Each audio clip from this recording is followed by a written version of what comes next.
Good evening అండి. ఈరోజు మనం మన కాంపిటేటివ్ ఎగ్జామ్ క్వశ్చన్స్లో భాగంగా బ్యాంకింగ్ మోడల్ కొన్ని క్వశ్చన్స్ మీకు అందించబోతున్నాను. దయచేసి మీరు ఈ క్వశ్చన్స్ని ప్రిపేర్ కండి, ఒక నోట్బుక్ మెయింటైన్ చేసి అందులో రాసుకోండి.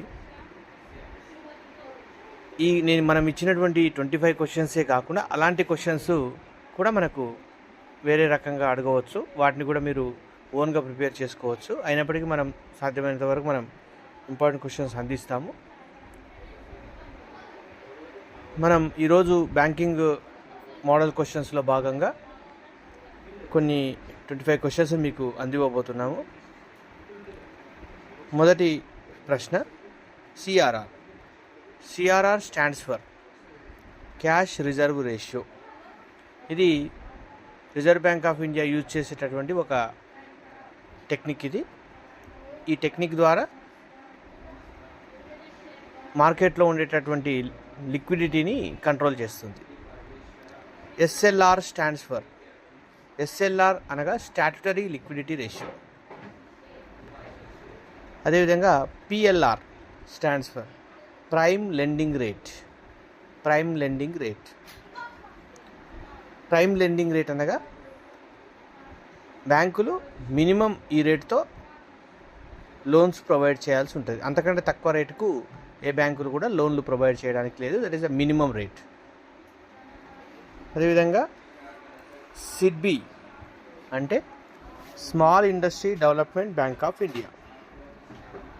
సిడ్బి అనగా small industry development bank of India. ఈ బ్యాంకు స్మాల్ ఇండస్ట్రీ డెవలప్మెంట్ కోసం అవసరమైనటువంటి రీఫైనాన్స్ ఫెసిలిటీని ప్రొవైడ్ చేస్తుంది.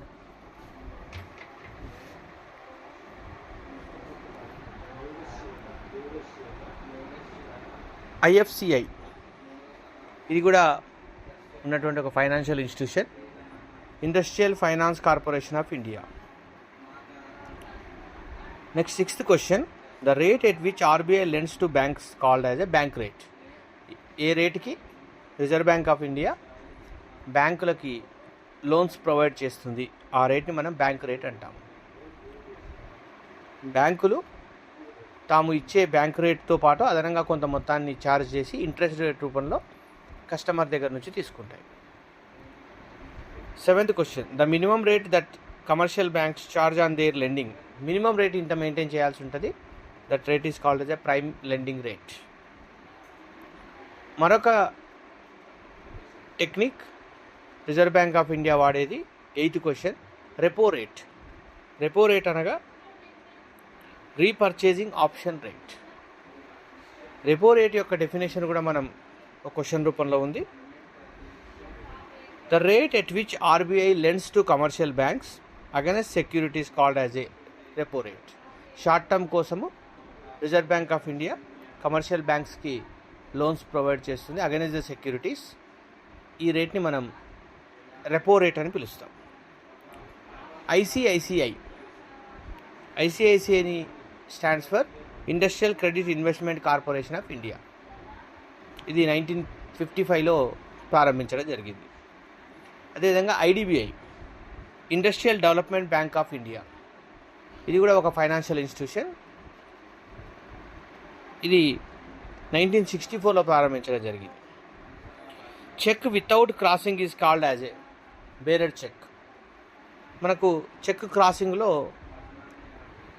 కొన్నిసార్లు చెక్ లెఫ్ట్ సైడ్ టాప్లో 2 లైన్స్ డ్రా చేస్తూ ఉంటాం, దాన్ని మనం క్రాసింగ్ అంటాం. కొన్నిసార్లు వితౌట్ క్రాసింగ్ కూడా మనం చెక్కులు ఇవ్వవచ్చు, దాన్ని కౌంటర్ చెక్ అని పిలుస్తారు, లేదా బేరర్ చెక్ అని పిలుస్తారు. అంటే దానిపైన ఎవరు ఆ చెక్కును తీసుకెళ్తారో వాళ్ళకు క్యాష్ ఇవ్వడం జరుగుతుంది. Next 13th question, state bank of India formerly known as. గతంలో స్టేట్ బ్యాంక్ ఆఫ్ ఇండియాని ఇంపీరియల్ బ్యాంక్ అని వ్యవహరించేవారు. State bank of India establish in dash year. 1955లో స్టేట్ బ్యాంక్ ఆఫ్ ఇండియాని ఎస్టాబ్లిష్మెంట్ చేశారు. ఆర్బీఐని establish in which year? April 1st, 1935 according to the RBI act 1934. 1934లో pass చేసినటువంటి యాక్ట్ బేస్ చేసుకొని 1935లో ఏప్రిల్ 1 నుంచి రిజర్వ్ బ్యాంక్ ఆఫ్ ఇండియా అమల్లోకి వచ్చింది. ప్రస్తుత RBI governor Sanjay Malhotra.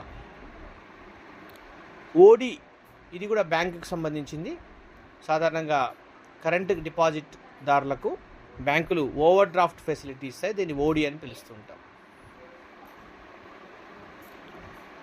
Bank nationalisation. గతంలో ప్రైవేట్ బ్యాంకులు ఉండేవి, వాటిని నేషనలైజేషన్ చేశారు. 2 times నేషనలైజేషన్ చేయడం జరిగింది. What are the years? 1969 and 1980.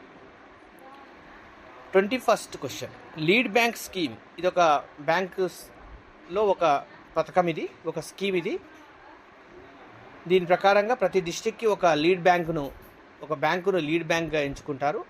ఆ బ్యాంకు అందులో లీడ్గా ఉంటుంది, అంటే ముందుగా ఉంటుంది. అటువంటి స్కీమ్ ఒకటి recommended by Nariman committee.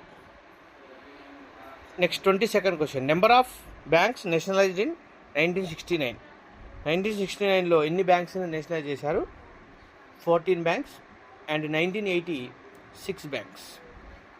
NABARD అనగా ఏమిటి? NABARD means national bank for agriculture and rural development.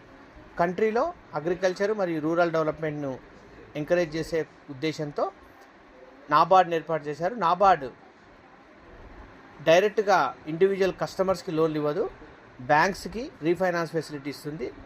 బ్యాంకులు కస్టమర్స్కి లోన్లు ఇస్తూ ఉంటారు, లేదా గవర్నమెంట్కి లోన్లు ఇస్తూ ఉంటుంది. అదేవిధంగా NABARD established in which year? NABARD established in 12th July 1982.